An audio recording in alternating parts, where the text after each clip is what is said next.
All right.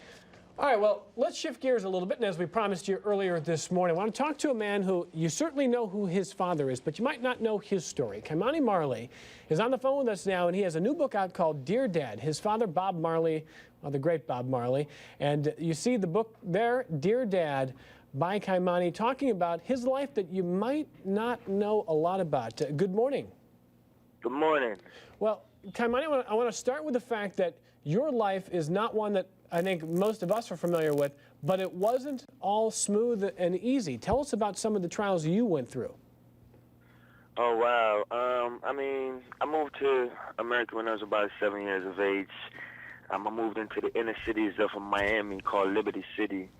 I was living in a 2-bedroom wooden house with 9 people living in it. So I faced all the trials and tribulation that every other child in that neighborhood went through, that every other family in that neighborhood went through. How bad was that neighborhood?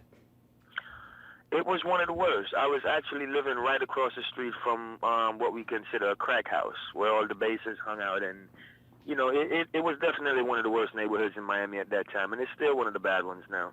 And so here you are now, and obviously we see your art, we see your music. How did things change for you? Well, things change, you know. First, I really had to start changing myself. I had to realize that I'm from a great legacy, and in order to be a part of this great legacy, then I had to do something positive with myself. So change began with myself, just being motivated and determined that this can't be, you know, what my life was meant to be.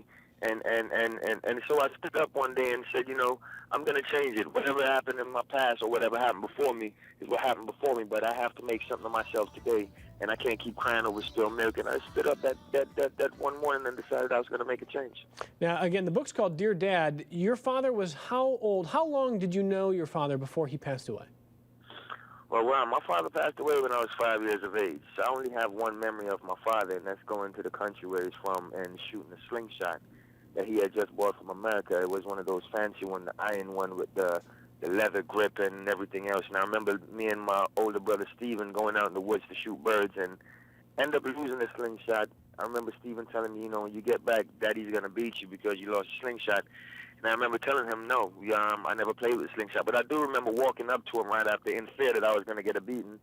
And I walked up to him and I said, Daddy, I lost a slingshot. And I remember him looking down at me and laughing. And that's my only memory of my father. And I walked away. And so why write this book? And in particular, why call it Dear Dad?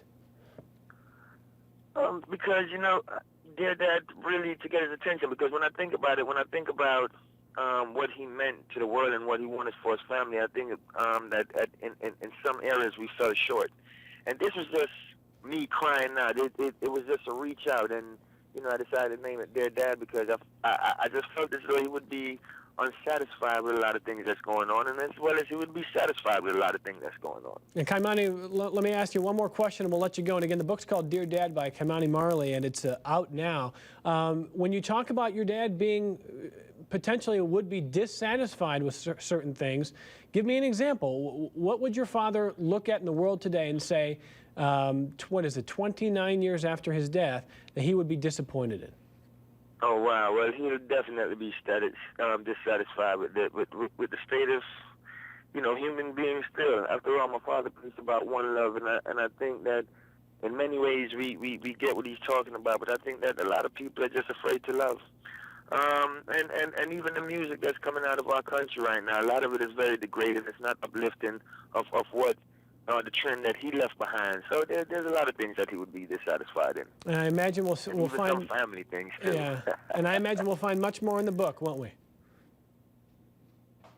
I'm sorry, say that again? I said I imagine we'll find much more from you on those subjects in the book, won't we? Oh, yes, definitely. I definitely touch on a few issues in the book, and you know, it's all together we'll keep it together as family. But if you don't have the book, go out and get it. It's definitely an interesting read, and I'm not just saying it because I'm the author. Well, I think a lot of people already feel that way. You have a fascinating family, and we appreciate you spending a few minutes with us this morning, Kaimani. Thank you. Thank you very much for having me. Kaimani Marley, the son of Bob Marley. We'll be right back.